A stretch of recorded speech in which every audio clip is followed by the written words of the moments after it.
it's all that through. It's a very complex machine. I know because I had to rewire it. So it is now mostly functional. We need to work on it, show it, but it is working. We're excited to get it started. A lot of our future work is around offering those services. So we feel like in education, we're oftentimes a little bit reactive, right? So we've had CNC milling equipment. Like this machine's from 2011. It's a great machine, but the technology has not really changed that much. The code that goes into it has not changed much. We're oftentimes really reactive in education. So 2020, we finally have milling and some of the stuff that our partners in the industry have been doing for a long, long time. What I don't see is a lot of companies that are doing additive manufacturing, especially in metal parts in our region. We used to have i3D MFG here. There's a little bit of a workforce solution problem for them. They ended up moving down to Redmond. There were other factors as well, of course. So we want to be prepared for the next time that we have an innovator in our community like that. We also want our local manufacturers to consider what it might take to take an existing part that they're making, right? This part, probably about a 60 to 70% reduction in material to waste, just goes in the trash. We recycle it, it's great, still costs a lot of energy. 3D printer, I can take my $5,500 vacuum, which is the most expensive vacuum I've ever bought, and vacuum up all of that powder, sift it, put it back into the machine. I lose about 10% of my powder to waste that's not made from the part. So when you think about the supply chain and actually extracting those materials from the earth, and the fact that it just basically uses electricity instead of all the coolants and oils that go into it, it's a really significant return on investment in terms of making something that's maybe near net shape, and then taking it over here and just skimming it down in the necessary critical dimensions. Yes, Dad? Oh yeah. What year is the 3D printer from? This is a 2011. Okay. So we're using, I don't know if you're familiar with it. A little bit. Yeah, so we're using PSW. Okay. So using PSW, Materials Magics, process that job. When we load the job in, we use PSW. Okay. Yeah. Why can't it do aluminum? Because it's a reactive material, this room is absolutely not ready for reactive materials. However, our DOE grant will create that room to be a reactive material handling, power handling room, dedicated space, as well as being electrostatically discharge rated for ASME standard, level one room, and that's what we'll be doing reactive. So more about the environment. We don't have a license for aluminum on this machine. We probably buy one.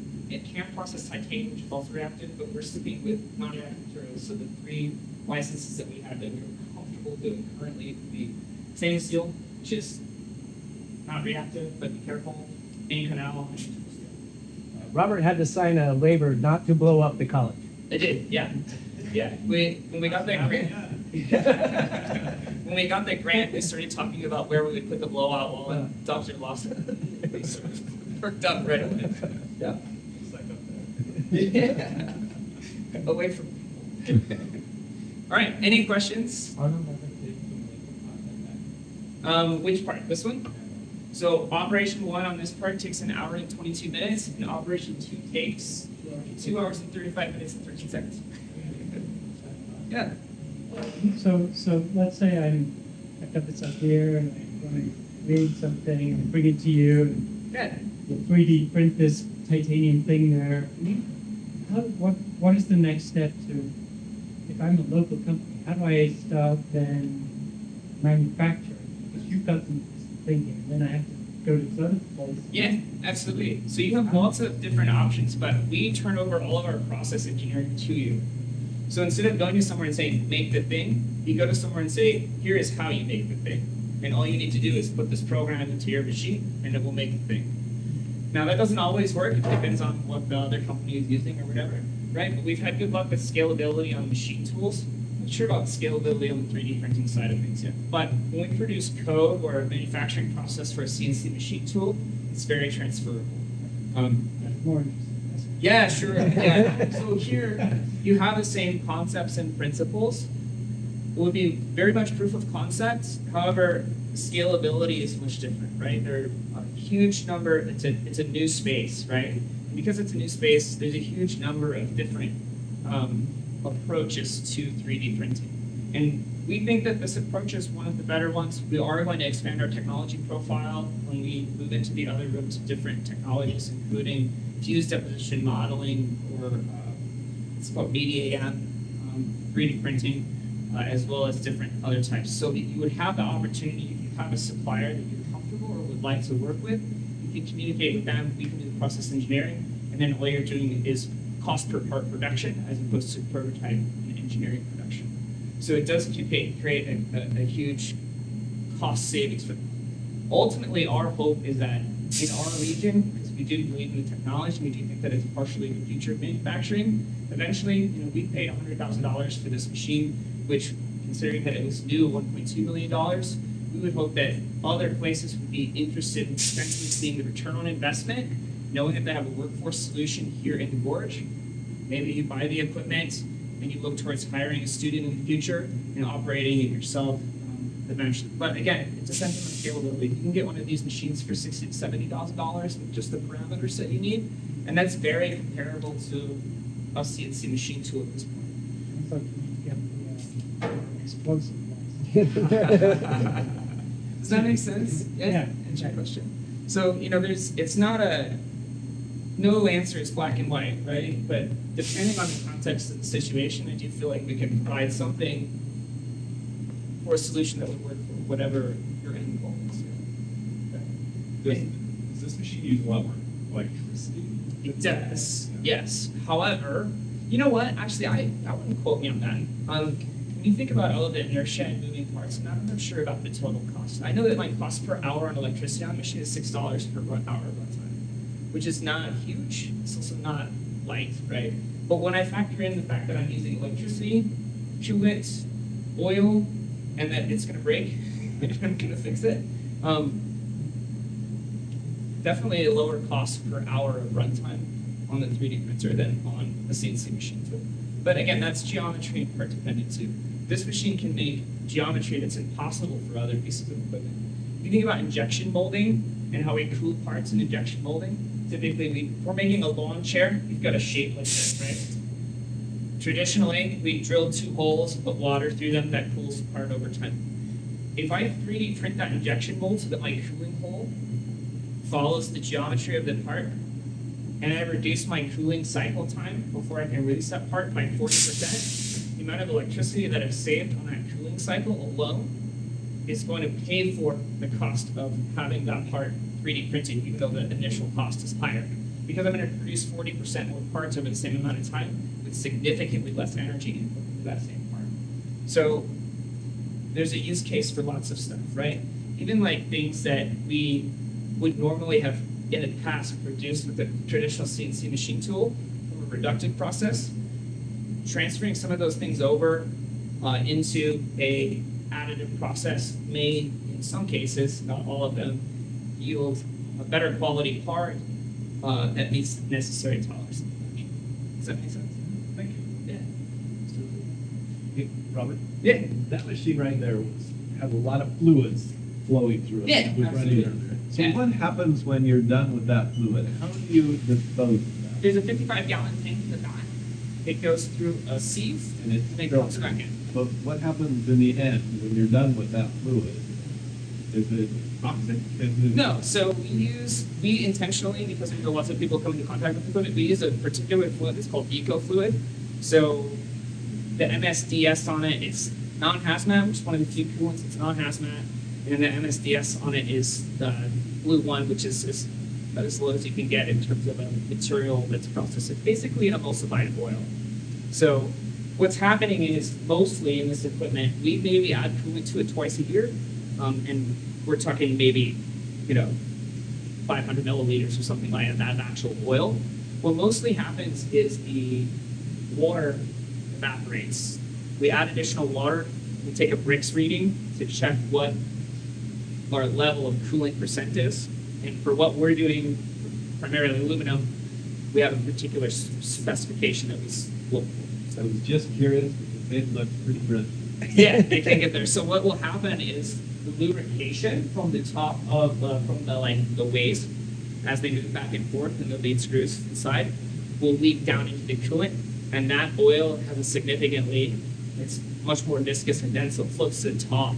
So what we do is we have a literal pump skimmer, and we skim that whole whey oil off the top. But in the side cabinet of the machine, there's a grease reservoir basically that greases things. Eventually, the grease gets mixed with fluid. The grease floats on top. You have to clean that out. So you probably saw that. Yeah. And the chips get mixed in, and then we've got to clean all the chips out. That's another miserable job. But yes. We have what we call a coolant vacuum that will actually, so we vacuum up a lot of expensive vacuums in this place. So you use that vacuum to suck up the coolant, and it separates the chips from the coolant, separates the oil from the coolant, and then we can recycle that coolant vacuum. So that cleanup that's grungy, is a first year student. We try to get our high schoolers involved as well. So we have work experience students that want to learn about how being a real CNC machinist is. That's definitely a part of it. Could you share a little bit about the students, like who tends to come through the program? Yeah, so this has been a super interesting year in year one of the program, and we have traditionally been maybe 50% what we would call a non-traditional learner. So there's Doug. Doug's a non-traditional learner, right? So not someone who's coming straight out. Yeah, Jim. Someone who's not coming straight out of high school to go to college. Someone who's an incumbent worker looking to upskill. Someone who is retraining. Someone who's been displaced for some reason. Someone who's moved to the area and is looking to get a job and wants to kind of get training for what job they're in the area. They'll all come to us. And over the first 3 years of this program, we've been really primarily 50% of non-traditional students, right? Up until this year, we were also 50% female, which we're very proud of and excited to see more women going into manufacturing and engineering as well. So this year, however, has been a complete flip. So we've made a lot of efforts to work with our secondary partners. Usually at least once or twice a month, sometimes every week in a month, which gets a little stressful. Our secondary partners actually come to us and utilize our equipment. So I came from a secondary background. I would never, ever, my entire budget for a year was $5,000 to serve, 600 students over the course of a year. And this machine was my yearly budget for 50 years. You know what I mean? So what we've done is we've gotten a number of grants. We've been really fortunate and also worked very hard to get that grant money flowing into the program through the National Institute of Standards and NIST, National Institute of Standards and Technology, as well as now through the Department of Energy, and as well as Perkins 5, which has been really valuable for us. Perkins, as well as Google, were sort of our seed. But we have, so you can see out the hallway, we just have these couple of trainers serviced by our Cost Factory outlet. We put those trainers into our local secondaries partners. So there's one at the Dalles High School, there's one at Newport High School, there's one at Arlington High School, there's one at River Valley High School. One of the really nice things about that is that's the same controller in a really miniature version that they can just set on the top of the desk, plug into the wall. They can do the CAM, they can do the CAD, create the model, they can cut the thing in plastic, and then they can come here and they can actually produce the part. And I just saw one, but we had River Valley High School here. Ryan Bond's engineering class came, and they produced 75 wallets that their students did in class. All of the students did their own CAM within Fusion 360. It helps to have a really great instructor there. But they came with us. We worked with Ryan through part of our manufacturing learning community, or PLC, that we run through the Columbia Gorge ESD. We meet 3 times a year with all of the manufacturing instructors from our region. Try to train them. They train us. It's a really beneficial relationship. But we're trying to get that vertical integration. I think because we've done so much of that, this is the first year where our student demographic is primarily students that are 1 or 2 years removed from high school. So we have 80% of our students this year that are really young. And having taught college now for 7 years, this is the first year I've had to actually do classroom management again. Right? It's like, hey, you need to be off your phone. I'm not used to telling you to be off their phone. Which has been really exciting for me, call it. But it's been really good, right? Because they're learning how to work And I'm used to people who know how to work but need the skills. And so it's an exciting time to sort of be seeing that young energy coming back into manufacturing and coming back into our workforce here at the Gorge. And I would hope that that means that we're going to suffer from less rural flight because those people are already tied here. And if we can give them good skills for a long-term job in our region, we're not going to lose some of that talent that we would normally lose when they go away to college and they don't come back. I went away to college and never came back, right? And I think that it's valuable to keep those people in our region. So Is it a larger number of students this year? it is, yeah. This is the biggest we've already had. So we did snafu with our registration system at the beginning of the year. We have 20 students for 15 slots. So when we go down to the other end of the hallway, you will see that we've put together some extra welding booths for students to be in our first year programs. They each have their own sort of space. We are really product focused. We do some welding as well and learn welding alongside the CAD and CNC stuff, right? Primarily in our second year of our AAS program. But students are engaging with coding and operating CNC equipment from the time that they start here. So the long story short on that is, yes, we're really full. I've had multiple people come and ask to enroll in the program over the course of the year. We're just full. It's unfortunate. If I had more room, I would take more students. Comfortable with the class size, but not comfortable with the amount of people in the space. Right? So, yeah. Yeah, it's exciting. You know, my first year teaching here, I had 6 students. And it was a little bit of like a brand new facility, wonderful place to teach and learn. It's the best environment I've had in my career as a teacher. It's like, where are all the people? But next year we had 12, 15 last year, 21 this year. So 35. what's that? 35. Yeah, that guy right there needs to get a little more space. I guess Jared. We'll put that on. Yeah. And then people that complete the program 100% placement career. So last year was our first full AAS graduating cohort in year 3, and 100% of the people were placed into manufacturing or manufacturing related jobs, which is exciting. Cool. Always. Can you break down the process of thinking of this machine and higher cost class? Like what do you need to do? So you Swear at it a lot. Make sure it works. Yeah, right, yeah. So first, it starts at the computer. Yeah, oh yeah, no, yeah. So it starts at the computer from a solid model, and then basically we have a software that's called a slicer, and that slicer computes each layer one by one by one by one by one, right? Based on the CAD model, exactly, and it generates not just the amount of laser power that's needed for different geometry. So if I have really thin geometry, I want to use less laser power across that geometry so that it doesn't distort the world, right? So basically, we start on the computer and we program the part. There needs to be sometimes supports so that when we have on a part like this, I'm printing it like this, all of this unsupported geometry needs to have something just go into straight, completely thin it up, okay? So it generates the supports, it generates the profile for the laser per layer. We have a really expensive computer because at the layer level that we're doing even a small part, there's a whole bunch of layers of code that need to be programmed. Once we have that, we put it onto a thumb drive, put the thumb drive into here, we load it into a program called PSW.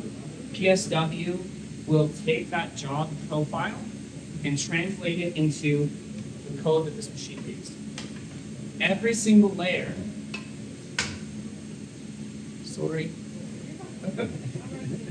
every single layer, the laser up here welds essentially using welder.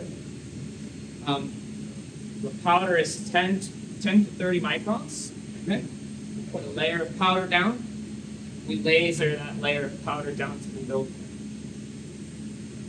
This little tool here comes across the surface of the build plate and it cleans the powder off. And then the recoder, which is under there, lays a new layer of powder across, lasers the next layer. There is a dosing platform and a return platform. After each layer, The dosing platform provides the dose of powder necessary for that later, calculated by the program. The return platform puts the used powder through the filtering system, and it catches most of the large particulate powder, and then returns it to this hopper sieve for what can be reused again. There's $3,000 worth of filters inside of this unit here, and that powder flows through it back through. So it uses compressed air. Yeah. Does it shrink at all from when it? The shrinking is calculated, so the huge problem with 3D printing is shrinking in size and warp and heat distortion, right? The shrinking is calculated by the computer on the side, on the front side of processing. So generally, you have to work with that profile in order to get it to work, but it does work. We've gotten some really pretty dimensionally accurate parts from our other laser. Yes, that's the short answer. After it's done, we take our vacuum, which we use one vacuum for materials, the materials for intermix. Put on a respirator, vacuum the powder out of here, vacuum the powder out of the filtration system. We'll remove the build plate, and then we need to cut the part off the build plate because it's essentially been welded to it. The program and software that we use makes this very much easier. Sometimes you have to break, sometimes you can just break it off. Other times you have to use the bandsaw to cut it off. After that, we'll go to the CNC machine to get flattened out where it needs to be flattened out. What's that? Yeah. So there's definitely a different design process for 3D printing than there is for traditional CNC machine tool. So you have to think about the process that is going into it, right? So some redesign maybe is necessary for certain parts, if you're already producing it with another tool. But using this tool, you have to think about like, how do I need to orientate this part and this stuff. Next week, we'll be taking delivery of what's called a wire EDM, it's the electrical discharge machine, specifically to support our additive manufacturing endeavors. So we'll be able to take this build plate, right? So we'll be able to take this build plate, we'll put it into the wire EDM. We'll have a fixture, and it will cut that material off of the build plate exactly so that we don't have to. Wire EDM is like an exceptionally accurate cutter. It uses an electrified wire in non-conductive water, deionized non-conductive water to cut across the plane. And we've bought one to fit larger capacity printers so that we can cut these off the build plate instead of having to chip or bandsaw them off. So that's going to solve having to take some parts back to that machine. So we're lucky to have the extra tools that we need. And then the last step is to recycle your powder. So we have a take the powder out of there, and then we have in the closet over there, we have a sieve, a very fine mesh screen. And it's very rudimentary out, but we put our powder on top of the sieve. We take a pneumatic vibration air gun, put it on the side of it, and it shakes it, and it goes all back down in. What's caught in the top gets thrown away, recycled, and what's still good goes back into the machine. So there's your 5-minute, 20-minute explanation. So wire cutter come with heat or friction? Electricity. It uses a variety of different types of wire that basically it's electrified wire that cuts across it and moves material. Are they a wide contamination between the different materials? We have not changed materials yet, but I'm told it's often. So, yes. So we're hoping to, when we move into the other lab, we'll be buying one other of this machine, and we'll be buying a larger capacity machine. We'll leave this one on stainless steel. We'll leave one on probably ink now. And we'll leave one on aluminum probably. And then what we have to, we'll switch the aluminum machine over to titanium, because that's the easiest swap in between. So we're told. We're very lucky. EOS, the company EOS, we have 2 technicians from EOS. One's a field engineer, one's a lead field service technician that's on our advisory board. They give us lots of help and advice. Formerly, they worked at I3D. When I3D moved to Redmond, they wanted to stay there with their families, and EOS hired them to be technicians in their area, and they moved up greatly within the company, and they give us lots of guidance. They come and help us. They give me all the internal documentation for schematics and wiring diagrams that they need to make the machines work. So they're invaluable to us. But again, that industry connection and the power of what we have here locally is really impressive. Thank you for allowing me to be really. This is what I like to talk about. We are definitely excited about this. So that's good to see. Yeah. Have a laser license? No, no one's come and approached me about that yet. So would you ask Representative Benz if I need a laser license? No, don't ask. Yeah. Don't need it. I don't even say that because I used to do laser shows. Yeah. I want the laser to stay inside for sure. I can tell you that for sure. Yeah. Should I take you to the other end of the lab?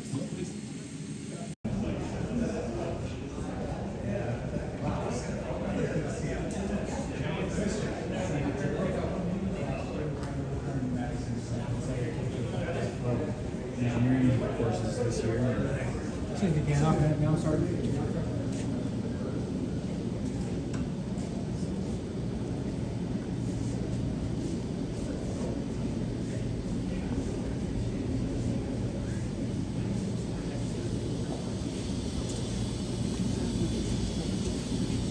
All right, so this is primarily where our year one students. So we're pretty focused on making sure that we have scalable outcomes for students, so they can hop in their educational journey and exit their educational journey when they want to. Right. So this place we started out as a welding program many years ago, and then we've gradually grown into a full advanced manufacturing program. But we still do a lot of welding training because there's a lot of great jobs in welding in our area. So in year one of this of our program, you can earn a less than 1 year certificate. You can earn a 1 year certificate, and that less than 1 year certificate in particular is focused on getting the different certifications and certification testing that you need to be a welder in our region and in our area. So we have a number of AWS certifications. A little bit, we like to partner with our local industry and local businesses to do that. This machine over here on the left is our ArcLight plasma table. I've been operating one of these tables now. This is actually my first CNC machine. Not this exact one, much smaller one, but this is where I learned to write and learn CNC and decode many years ago. So 15 years ago now, actually. So what's really cool about this is sort of our parent, our mother machine here that's really generated a lot of different parts for the program and allowed us to grow and to demonstrate proof of concept in order to get to where we are today with all of the different equipment that we have. So we started out doing working with partners like Bulldog Welding, as an example. They did a big job for the Port of Portland, where they made these barges and pontoons for the barges. And we cut all of the different baffling, cut all of the numbers, and then we did a bunch of side work for them as well for the Port of Portland to support their endeavors when they weren't able to get that cut locally anywhere. So started here, our students did that work with them, partnered with them, and things really started to grow pretty rapidly. This machine here represents sort of where we've come to me. Our laser technician just finished most of the install today. We're waiting on a control code from, I'll probably say this one, Mazak. I always say Mazak, and I think it's not right, but someone will correct me if anybody here knows. So, but this machine is a 2.5 kilowatt laser. So compared to the 1 kilowatt laser down the hall, this machine's designed to cut aluminum and steel as opposed to weld it together. So it's a much stronger laser. It is a 40,000 volt machine. So 480 volt goes in, it has a transformer, an extremely high voltage inside of it that allows us to cut material. I have some samples here on the side of the machine, and I want you to, as you walk by, compare these samples because I'm really excited about it compared to our plasma table. So instead of using electrical arc, we're using just that pure beam energy light of the laser to cut the parts. And that means that we have a much smaller kerf size and a much smaller pierce size. So as the part gets cut, there are two advantages. We have cylinders of assist gas that shield it the entire time that it's cutting. That means for some of our partners like AAA Fabrication down in the port, where they do sanitary vessels for brewing or for agribusiness. So we've also worked with some of the different orchardists around in our area. What that means is that when a part comes out of this, it's ready for welding, it's sanitary rated and graded, meaning that it's food safe, and that all it needs to do is be fabricated afterwards instead of processing things. And that makes a big difference for them. Like, they would be uncomfortable taking a plasma cut part with the amount of heat that goes into it and the amount of damage that happens to it as it's cut. This machine doesn't damage the metal as it cuts it. It's far more accurate as well. So we have a 60 by 120 inch table, and across that table we'd expect 1,000th of an inch, 0.001 of an inch of tolerance, which is really, really tight. So compared to this machine where I'd be very happy to get, you know, a tenth of an inch maybe, as well as a very tapered cut, as a very square edged cut. So you look at these samples and see some of the parts that we cut. This machine's brand new to us, weighs 28,000 pounds, and it came on that random day that we got snow that no one expected to, and then the semis were like stuck on the hill and people were complaining that they couldn't fly. So sorry. You talk about like some of the projects that you know, the students have done. Yeah. And actually, you really do like give back to the community. Like, Yeah. I feel like it's a dead horse, but we're I'm curious how many of us know. yeah. So we're really happy to do public-to-public partnerships as well. We built 2 playgrounds over the last year. One for Chenoweth Elementary School, which is a Title I school on the east side of town here. We processed 27,000 pounds of steel and 14,000 pounds of aluminum. We'll work with one of our local friends in manufacturing to engineer some of the parts for the structure itself. And we produced in-house. Doug actually was the one who did the CAD design, the original CAD design that was selected for producing that playground. So we did a much smaller playground. It was the first playground was 16 poles, and then someone wrote a grant that they didn't tell us about and got it, which was much larger. And we did a 56-pole playground after that, and it was a really wonderful experience. We did everything except for powder coating parts. So we did the design, we did the engineering, we did the fabrication. We drove the parts back and forth to Portland to get them powder coated. We did the layout, we did the concrete work, we did the install of all of the parts. Yeah, the kids help too. Yeah. So we were really lucky to work with the local elementary school that actually was getting a playground installed. Their 4th and 5th grade classes came and they welded their own monkey bars. It was really cool. You ever seen a 4th grader with a welding helmet? It's like a minion with a giant. It's the cutest thing on earth. Yeah, I know. It's like, it's not gonna fit. It was the coolest thing. And they got to weld their own monkey bars, and then they got to see them installed. And that part of our town doesn't have a lot of green space, and now there's a wonderful playground for those kids to play on and enjoy all the time, not just when they're at school there.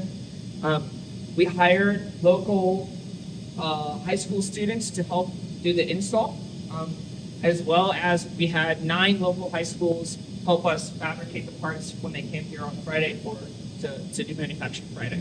So again, that vertical integration that I talked about a little bit earlier, as well as that horizontal integration with the local businesses, is a big part of what we do. And we get really nerdy about the technology, but sometimes people just want to pick up a welder and weld stuff together. That's cool too. And you can get a great job, you know? So trying to serve all of those needs, particularly in an area where you have such a diverse manufacturing ecosystem. So great opportunities throughout the program to either carrying on to it. I think one of the things I'm excited about with having a 4-year degree here is to be able to provide that next step, that next pathway to another institution as well, and to retain some of the students locally. So one of the things I didn't mention is that Oregon State BSME is online. So students will be staying here to complete that, and that's really cool because that means they stay here. That's want to get as much local talent as we can. Any questions? So in terms of local content, Yes. right here, Yeah. So when we first built the building, we hired 3 future students at that point, and 1 former student to work with me. And this was just an empty room. We got a quote for $144,000 to do all of the fit out of this room. We bought steel and did it for, all I say was $11,000 for all of it. You know, so like the cost savings was astronomical, but it was also a great learning experience for those students. And one of the best work experience students I ever had was one who started with me in July and then just went all the way through the program. It's now a certified welder at AAA Fabrication, welding 3 vessels and things together. Still 4 years later now, very gainfully employed and a happy contributing member of our society after getting a GED, right? So kind of had a tough upbringing, and I had him in high school, when I taught both high school and college, came to us, said, I don't know what to do. Matt Fitzpatrick in our workforce office got me together with him. So I know him. And worked all the way through. Now pops in every once in a while if I have to teach classes at look at it. So just like happy success story on the other side of things. But projects like this that sort of go from necessity, like we have to have welding, let's have a welding program, to now that person's a really valuable part of our community. So, thanks. Good problem. So yeah, this is the year one. We do really focus on producing art and producing products, but also students we do lots of art related things as well. So you'll see these Oregonian boxes that were recycled. Print is unfortunately dying. I don't know. I like to hold a book. Like that's why those manuals are printed and on my computer down there. But the EOS tech came and I had printed a 472-page wiring diagram. You know you can search on that computer, right? Paper guy. But we are doing tiny free libraries in partnership with our local art center. So every student has designed a CAD model of what their tiny free library would look like. We have a Wall-E, we have a SpongeBob, we have a slot machine. Yeah, someone did a slot machine one. Will ever get a book? Cinderella's carriage. We do have Cinderella's carriage. Yeah, we have Mountain of Knowledge. Okay, but those are going to be up for adoption for donation. We partnered with a local artist to do stained glass to replace the front covers of them to do stained glass front covers. And if you want a tiny free library, let me know. You can adopt one, and then after they're not all adopted, I'll give them away. I'd like to recover at least some of my cost on steel, but it's a really cool project, and I'd like to see more tiny free libraries around. So we decided we would do that. So we'd have all of the newspaper boxes donated. It seemed like a great way. Pretty basic CAD project for students to move into their first three-dimensional project. And then how do you think about, we have two machines that cut flat parts. How do you make a three-dimensional product out of those flat parts? So, there you go. Great way to do it. Every year is different. The concepts are the same, but how we approach those concepts depends on who we're working with and how we need to serve our community. So this is this year's. Last year it was playground. This year it's newspaper boxes and aerospace parts. The students, then, do they get a booth in theirs? Yeah, exactly. So it's their own space. We call it a welding booth, but they do all of the manufacturing there. They have these are super flat tables out in front that they use to fabricate. Well, they were super flat tables. They're probably mostly so flat. But we should probably put those in the bill. But yeah, we have these really flat tables for them to fabricate out in front of. Generally, our flow of materials come in the door. They're processed with fan saws. They usually go to one of these machines, and they flow out to the booths for fabrication. We have a grinding room in the back and a tool room. Grinding room is sort of dirtier space in the lab, but we do try to keep it clean. It looks a little nicer than it usually does today, I'll admit.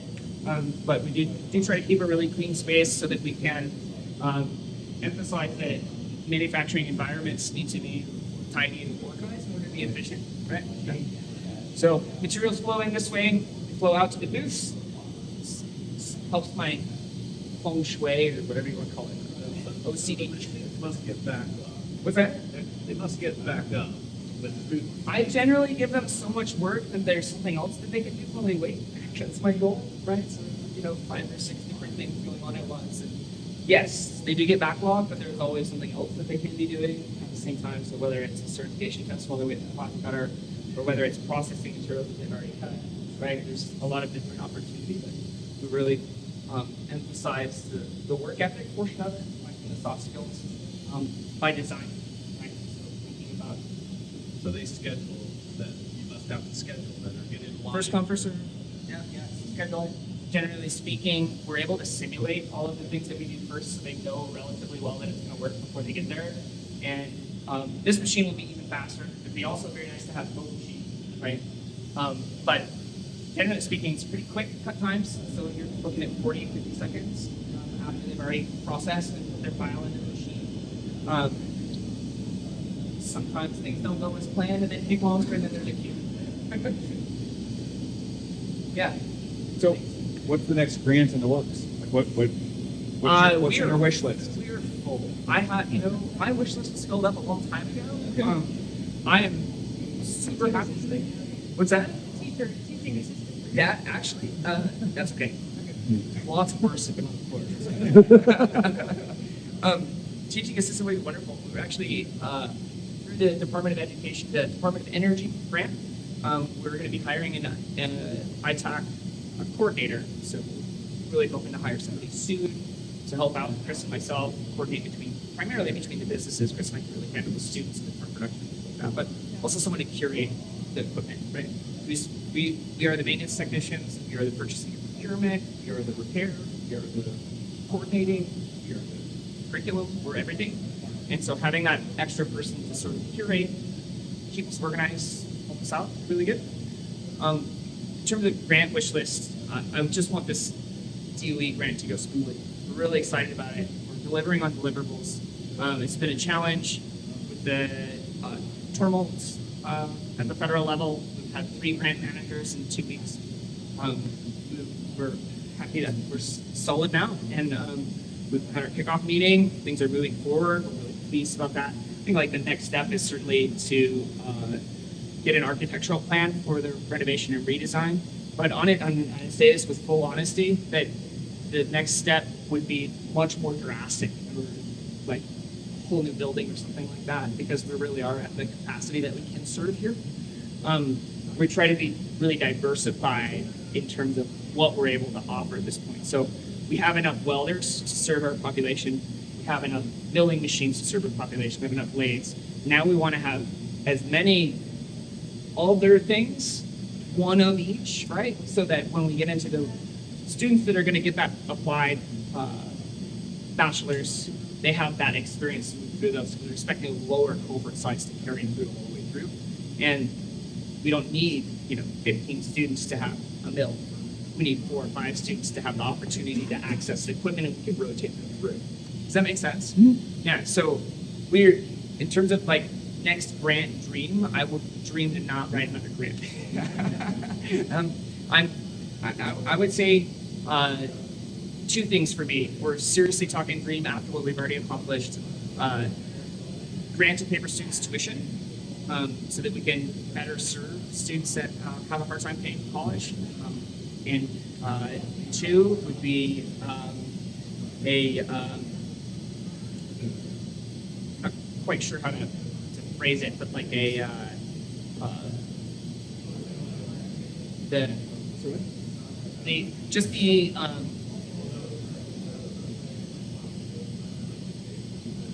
CGCC being able to provide to our high school partners the same opportunities in their building.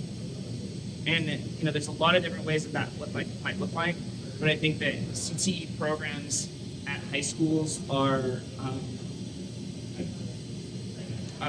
Will be honest and say that I would like to see the pedagogy increase and be better at those schools. In many of them, there are very notable exceptions. There are excellent CTE teachers, but there are also programs that are hobby shops, and I would like to see them be more serious. But I think that in order for that to happen, we need to provide them with more serious opportunities. And I think that equipment like this and like those milling machines should be in high schools in Oregon. They do it elsewhere in the country, and I'm confident that we can do that in Oregon and provide that opportunity for those students so that they don't have to. So that we can coordinate with their teacher and provide that for them there. Does that make sense? They're feeders into this program. I don't even want them to be feeders, to be honest with you. I would like those students to go straight into industry if they choose to. If those students want to come here and extend their knowledge skill set and raise their wage ceiling over the course of their career, great, so be it. But I want those students to have the opportunity to go straight out of high school and get a great job. And I think that right now, not in our region at least, we're not as set up or as well set up as we could be to provide that on the secondary level.